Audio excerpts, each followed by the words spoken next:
Terima kasih pimpinan. Bismillahirrahmanirrahim. Assalamualaikum warahmatullahi wabarakatuh. Selamat siang dan salam sejahtera untuk kita semuanya.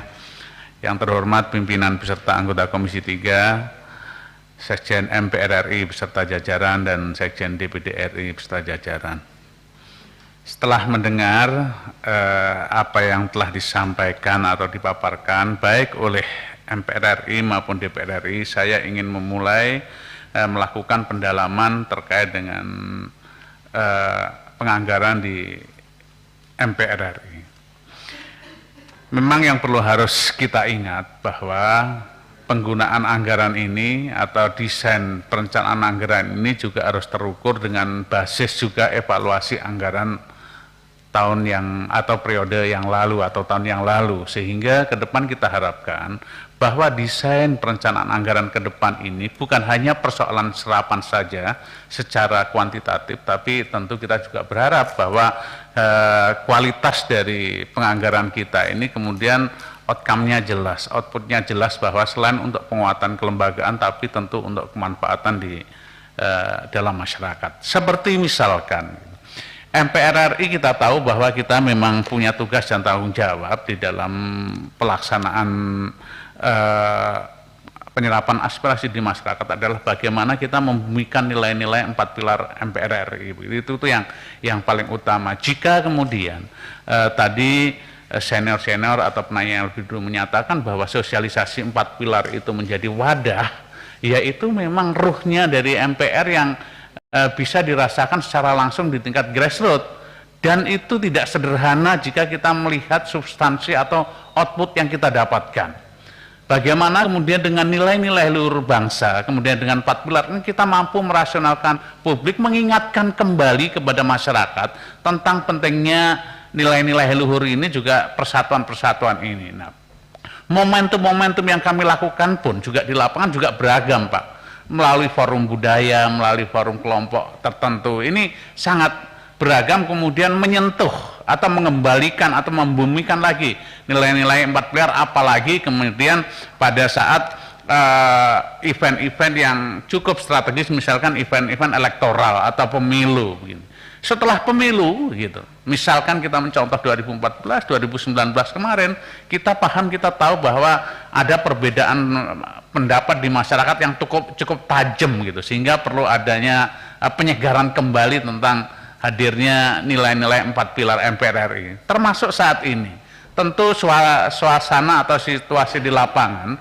sekarang ini menjelang pemilu ini ya cukup hangat begitu. Nah, kehangatan itu tentu juga harus ada siraman-siraman gitu. Siraman-siraman tentu salah satunya adalah saya yakin jika Bapak mempertanyakan kepada semua anggota MPR ini, saya pikir sosialisasi 4 pilar ini cukup efektif untuk meredakan tensi atau kembali membuat masyarakat untuk terus rasional dan objektif menghadapi segala bentuk dinamika yang ada di masyarakat.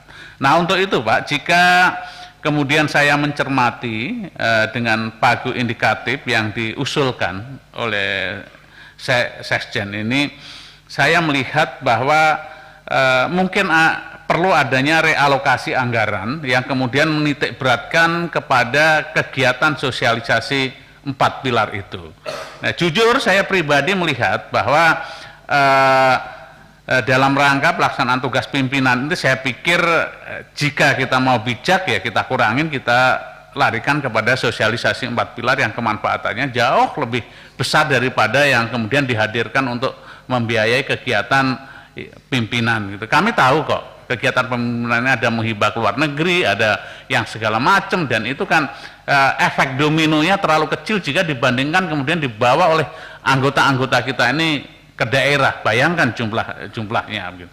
Ini angkanya menurut hemat kami cukup besar jika kita mau jujur dibandingkan dengan pelaksanaan sosialisasi 4 pilar yang dibawa oleh seluruh anggota MPR RI kita.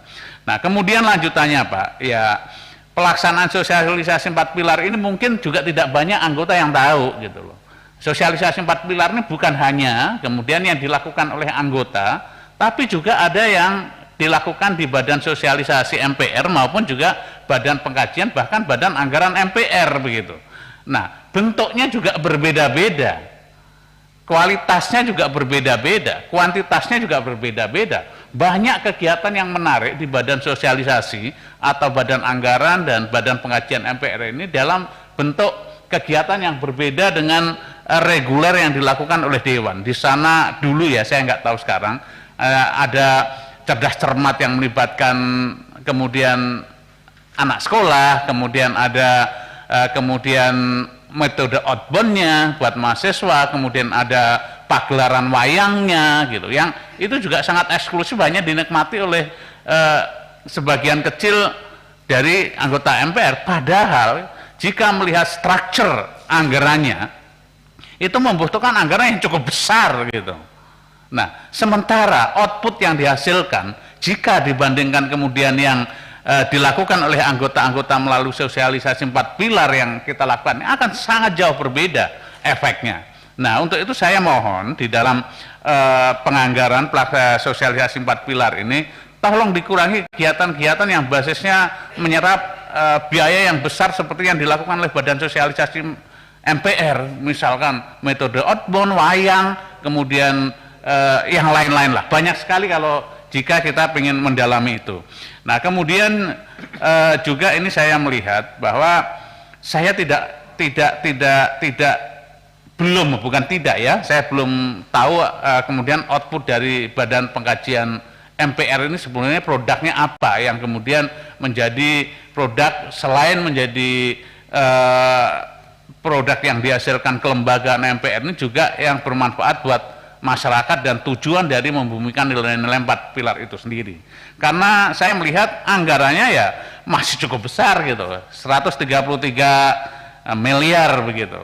Nah, apakah ini hanya kemudian menjadi eksklusifnya dari badan pengkajian MPR yang kemudian MPR melahirkan sebuah kajian bahwa harus ada macam-macam yang kemudian faktanya gitu, hasil kajian MPR ini juga belum bisa diaplikasikan dalam sistem ketatanegaraan kita, sehingga hasil kajian itu ya hanya sekedar kajian tapi non executable gitu. Artinya jangan sampai dikatakan bahwa kajian ini ya hanya sekedar kajian, hanya menggugurkan kewajiban di dalam kelembagaan. Lagi-lagi jika kemudian ini dialokasikan kepada sosialisasi MPR, saya pikir ini akan lebih efektif gitu target dan tujuannya. Demikian juga ini penganggaran ini saya tidak mengerti ya Pak Sekjen, apakah fungsi penganggaran MPR ini kemudian direpresentasikan di badan anggaran di MPR gitu. Nah, anggaran 25 juta ini saya pikir saya masih belum terang sekali anggaran yang cukup besar ini kemudian di dalam kegiatan penganggaran ini, fungsi penganggarannya, arahnya, tracknya, outputnya mau kemana sih gitu. Ini dinikmati oleh siapa sih gitu. Nah, ini yang lagi-lagi saya ingin kembali ke paradigma tugas dan tanggung jawab MPR di dalam mengemban tugasnya, salah satunya melakukan sosialisasi atau membumikan nilai-nilai 4 pilar itu. Apakah kemudian anggaran ini kemudian secara direct kemudian juga berimplikasi kepada nilai-nilai pembumian di masyarakat begitu. Ini tolong jangan sampai terjadi disorientasi di dalam penganggaran. Alokasi boleh gitu, tapi tetap harus kembali ke core bisnisnya MPR, salah satunya di dalam kegiatan yaitu pelaksanaan sosialisasi 4 pilar. Nah, itu mungkin yang beberapa hal yang ingin saya mintakan penjelasan kepada Pak Sekjen, karena jujur saya ini lebih menekankan kepada bagaimana kemudian kita kembali ke paradigma awal, yaitu membumikan nilai-nilai 4 pilar, tapi juga melibatkan seluruh anggota MPR RI itu. Jangan terpusat kepada hal-hal yang eksklusif yang target tujuannya juga belum tentu efektif jika dibandingkan dengan yang dilakukan oleh seluruh anggota. Nah, kemudian berikutnya adalah terkait dengan penganggaran DPD gitu, DPD RI. Ya, kami mengerti meskipun di dalam pengajuan anggaran ini juga sama seperti MPR gitu, yang dari tahun ke tahun juga nggak signifikan gitu peningkatannya, ya hanya itu saja. Saya nggak tahu apakah metode kemudian penganggaran yang terjadi di MPR atau DPD ini juga hanya sekedar mengikuti pola lama, menggeser-geser anggaran, menambah mengurang di anggaran, ataukah ada terobosan-terobosan baru di dalam konteks politik anggaran kita? Jika kita mau sedikit membuka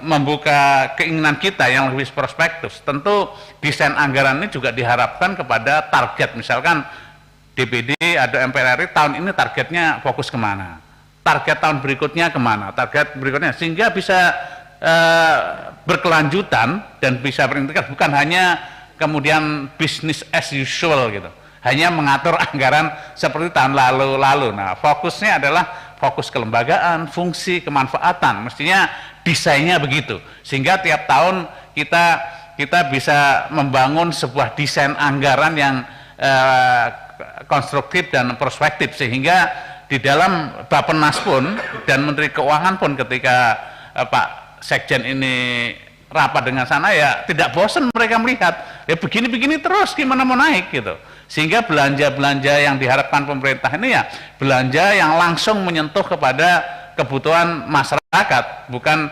belanja-belanja yang biasa saja. Jika kemudian desain anggaran itu biasa-biasa saja seperti yang lalu tanpa harus ada target capaian di tiap kelembagaan, ya lucu gitu, tidak ada peningkatan. Nah, saya ingin meminta penjelasan Pak Sekjen DPD RI terkait dengan beberapa hal yang tadi juga dipertanyakan. Sebetulnya ada hal yang mungkin gitu bisa saja kami merasa kontradiktif antara usulan yang satu usulan yang lain. Misalkan seperti contoh gitu, ya saya mengerti jika Bapak sudah mengantisipasi di awal untuk kebutuhan calon anggota DPD periode berikutnya, termasuk renovasi rumah, pengadaan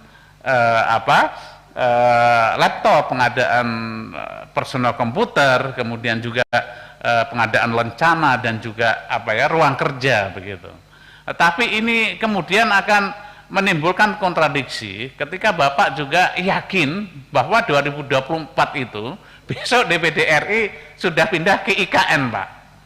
Artinya logikanya gitu, saya tidak mengerti teknisnya, logikanya jangan sampai kemudian ini seolah-olah double anggaran atau buang-buang anggaran. Di satu sisi di Jakarta Bapak persiapkan semuanya dengan anggaran yang ada, tapi nanti di IKN juga akan terjadi gitu. Nah, inilah yang juga harus diantisipasi oleh DPD, jangan sampai kemudian gara-gara antisipasi itu kemudian serapan anggarannya juga tidak jelas. Bisa saja publik nanti atau masyarakat bisa mempertanyakan, jika DPD yakin bahwa 2024 pindah ke IKN, buat apa kemudian mempersiapkan segala sesuatunya dengan biaya besar, fasilitas-fasilitas yang ada di Jakarta. Ini mohon dijelaskan, ini dari kami, bisa saja nanti dari masyarakat mempertanyakan itu, Pak. Dan memang tadi saya juga ingin mendalami atau ingin meminta penjelasan gitu ya. Saya tidak tahu gitu, ketua DPD banyak kemudian itu hak beliau di dalam mewacanakan kembali ke Undang-Undang Dasar 45. Nah, tapi saya ingin mempertanyakan saja, apakah itu memang sudah menjadi kebijakan atau keputusan kelembagaan di DPD RI. Nah, ketika melakukan itu, apakah kemudian fasilitas-fasilitas DPR RI termasuk penganggaran ini juga menjadi bagian dari itu? Ini harus agak jelas, Pak, biar ini juga kami pun ketika ditanya oleh masyarakat sebagai anggota DPR RI ketika sosialisasi 4 pilar, apa benar kemudian lembaga DPD ini sudah resmi menyuarakan kembali ke Undang-Undang 45 gitu. Nah, saya sendiri ingin bertanya karena saya tidak tahu gitu, karena jangan sampai nanti juga ada pertanyaan yang tidak bisa kita jelaskan secara jelas, karena itu bisa mempengaruhi akuntability di dalam penggunaan anggaran. Mungkin itu saja yang dapat kami sampaikan. Terima kasih. Akhirul kalam, billahi taufiq wal hidayah. Wassalamualaikum warahmatullahi wabarakatuh. Saya perpanjang dulu 35 menit ya.